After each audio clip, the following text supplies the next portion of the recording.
Chapter 3. A Caucus Race and a Long Tail.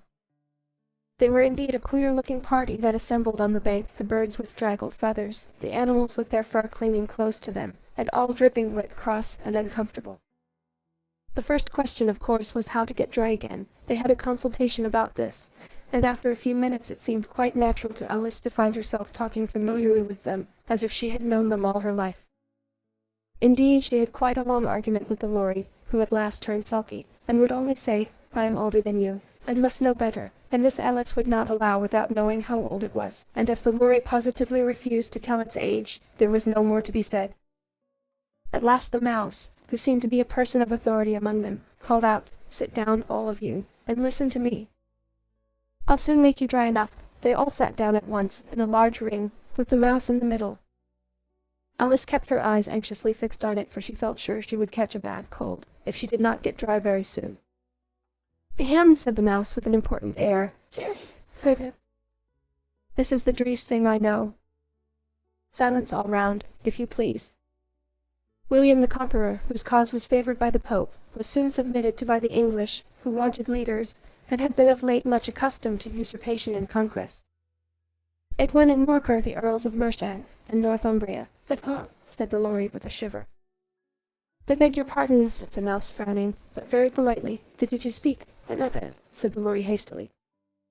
"I thought you did," said the Mouse. "I proceed." Edwin and Morcar, the Earls of Mercia and Northumbria, declared for him, and even Stigand, the patriotic Archbishop of Canterbury, found it advisable. "But found what?" said the Duck. "Found it," the Mouse replied rather crossly. "Of course you know what it means." "I know what it means well enough. When I find a thing," said the Duck, "it's generally a frog or a worm." "The question is, what did the Archbishop find?" The Mouse did not notice this question, but hurriedly went on. "I found it advisable to go with Edgar than to meet William and offer him the crown." William's conduct at first was moderate, but the insolence of his Normans— "How are you getting on now, my dear?" it continued, turning to Alice as it spoke. "As wet as ever," said Alice in a melancholy tone. "It doesn't seem to dry me at all." "In that case," said the Dodo solemnly, rising to its feet, "I move that the meeting adjourn, for the immediate adoption of more energetic remedies." "I speak English," said the Eaglet. "They don't know the meaning of half those long words, and what's more, I don't believe you do either," and the Eaglet bent down its head to hide a smile. Some of the other birds tittered audibly. "What I was going to say," said the Dodo, in an offended tone, "was that the best thing to get us dry would be a caucus race." "What is a caucus race?" said Alice. Not that she wanted much to know, but the Dodo had paused as if it thought that somebody ought to speak, and no one else seemed inclined to say anything. "Why," said the Dodo, "but the best way to explain it is to do it, and if you might like to try the thing yourself, some winter day, I will tell you how the Dodo managed it. First it marked out a race course in a sort of circle. Its exact shape doesn't matter, it said, and then all the party were placed along the course, here and there. There was no 1, 2, 3 in a way, but they began running when they liked and left off when they liked, so that it was not easy to know when the race was over. However, when they had been running half an hour or so, and were quite dry again, the Dodo suddenly called out, 'The race is over,' and they all crowded round it panting, and asking, 'But who has won?' This question the Dodo could not answer without a great deal of thought, and it sat for a long time with one finger pressed upon its forehead, the position in which you usually see Shakespeare in the pictures of him, while the rest waited in silence. At last the Dodo said, 'Everybody has won, and all must have prizes.' Is to give the prizes? Quite a chorus of voices asked. "Why, she of course," said the Dodo, pointing to Alice with one finger, and the whole party at once crowded round her, calling out in a confused way, "Prizes." Prizes! Alice had no idea what to do, and in despair she put her hand in her pocket, and pulled out a box of comfits, luckily the salt water had not got into it, and handed them round as prizes. There was exactly one apiece all round. "But she must have a prize herself, you know," said the Mouse. "Of course," the Dodo replied very gravely. "What else have you got in your pocket?" he went on, turning to Alice. "Only a thimble," said Alice sadly. "Hand it over here," said the Dodo. Then they all crowded round her once more, while the Dodo solemnly presented the thimble, saying, "We beg your acceptance of this elegant thimble." And when it had finished this short speech, they all cheered. Alice thought the whole thing very absurd, but they all looked so grave that she did not dare to laugh, and as she could not think of anything to say, she simply bowed, and took the thimble, looking as solemn as she could.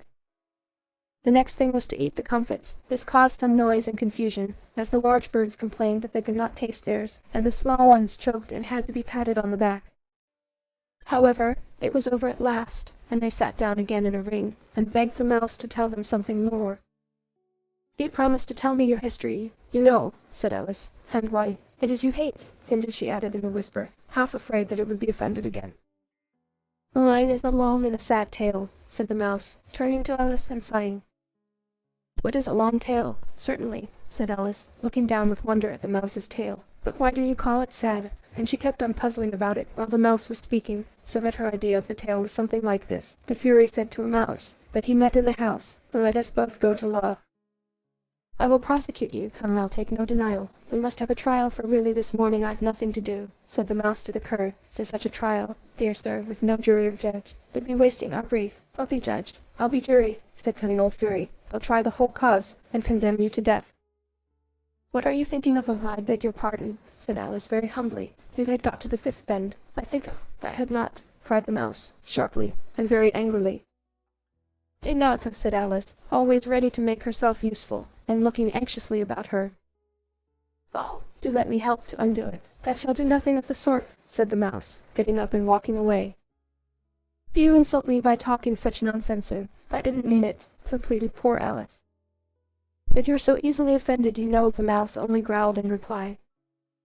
"Please come back and finish your story," Alice called after it, and the others all joined in chorus. "Guys, please do." But the mouse only shook its head impatiently, and walked a little quicker. "What a pity it wouldn't stay," sighed the Lory, as soon as it was quite out of sight, and an old crab took the opportunity of saying to her daughter, "Well, my dear, let this be a lesson to you never to lose your temper." "Hold your tongue, Ma," said the young crab, a little snappishly. "You're enough to try the patience of an oyster. I wish I had our Dinah here." "I know I don't," said Alice aloud, addressing nobody in particular. "She'd soon fetch it back land. Who is Dinah, if I might venture to ask the question?" said the Lory. Alice replied eagerly, for she was always ready to talk about her pet, the dinosaur cat. "And she's such a capital one for catching mice you can't think. And oh, I wish you could see her after the birds. Why, she'll eat a little bird as soon as look at it." This speech caused a remarkable sensation among the party. Some of the birds hurried off at once. When old Magpie began wrapping itself up very carefully, remarking, "I really must be getting home. The night air doesn't suit my throat," and a canary called out in a trembling voice to its children, "Come away, my dears. It's high time you were all in bed." On various pretexts they all moved off, and Alice was soon left alone. "I wish I hadn't mentioned Dinah," she said to herself in a melancholy tone. "Nobody seems to like her down here, and I'm sure she's the best cat in the world. Oh, my dear Dinah, I wonder if I shall ever see you any more." And here poor Alice began to cry again, for she felt very lonely and low-spirited. In a little while, however, she again heard a little pattering of footsteps in the distance, and she looked up eagerly, half hoping that the mouse had changed his mind, and was coming back to finish his story.